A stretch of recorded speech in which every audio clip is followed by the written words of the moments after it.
নমস্কাৰ 2026-27 বৰ্ষত আপোনালোকৰ শিশুটিক স্কুলত নামভৰ্তি কৰাম বুলি ভাবি আছে নেকি লগতে আপোনালোকৰ চিন্তা হৈছে নেকি যে মোৰ শিশুটিৰ সঠিক বয়স হৈছে নে বয়সটো অলপ বেছিকৈ বাঢ়ি গ'ল নমস্কাৰ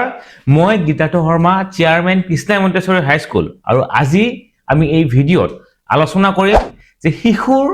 স্কুলত নামভৰ্তিকৰণৰ সঠিক বয়সটো কি শিশুৰ এডমিশনৰ সঠিক বয়স বুজিবলে আমি ভাৰত চৰকাৰে 2020 চনত আৰম্ভ কৰা NEP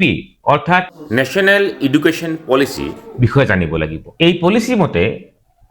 ছাত্ৰ-ছাত্ৰীৰ শিক্ষা জীৱনক চাৰিটা ভাগত ভগোৱা হৈছিল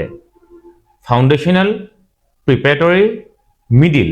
আৰু সেকেন্ডাৰী সহজ ভাষাত ক'ব গ'লে এই NEP অনুসৰি ক্লাছ 10ত অৰ্থাৎ মেট্ৰিক দিয়াৰ সময়ত ল'ৰা-ছোৱালীৰ বয়স 15+ আৰু হাই সেকেন্ডাৰী দিয়াৰ সময়ত ল'ৰা-ছোৱালীৰ বয়স 17+ হ'ব লাগিব আপোনালোকক মই ইয়াতে এখন দেখিব পাৰে এখন টেবুল আছে আৰু টেবুলৰ সহায়ত আপোনালোকক বস্তুটো মই ধুনীয়াকৈ বুজাই দিছো যদি কোনোবা ছাত্ৰ বা ছাত্ৰীয়ে লোৱাৰ নাৰ্চাৰীত এডমিশন লয় 2026 চনত আৰু তেওঁলোকৰ বয়স যদি 3 বছৰৰ ওপৰত থাকে তেনেহলে ক্লাছ 10ত গৈ তেওঁলোকৰ বয়স 14 বছৰ হ'ব আৰু যেহেতু যিকোনো ছাত্ৰ-ছাত্ৰীয়ে সেই জুন বছৰত ক্লাছ 10ত উঠে তাৰ 5 বছৰহে তেওঁলোকে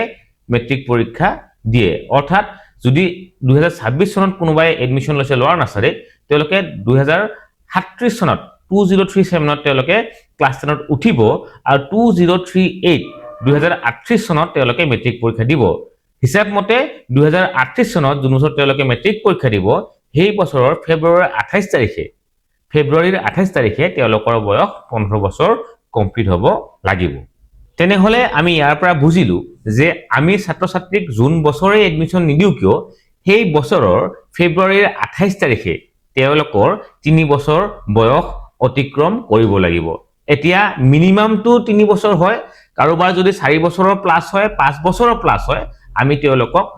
প্ৰথম লোৱাৰ নাৰ্চাৰীত নামভৰ্তিকৰণ কৰিব পাৰো এতিয়া আমাৰ স্কুলৰ ফৰমেট হৈছে লোৱাৰ নাৰ্চাৰী আপাৰ নাৰ্চাৰী তাৰ পাছত ক্লাছ 1 2 3 4 আপ টু ক্লাছ 10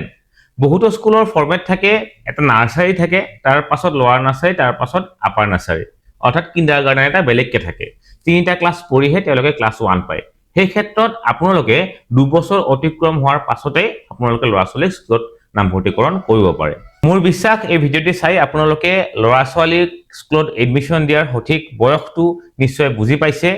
যদি কেতিয়াবা আপোনালোকৰ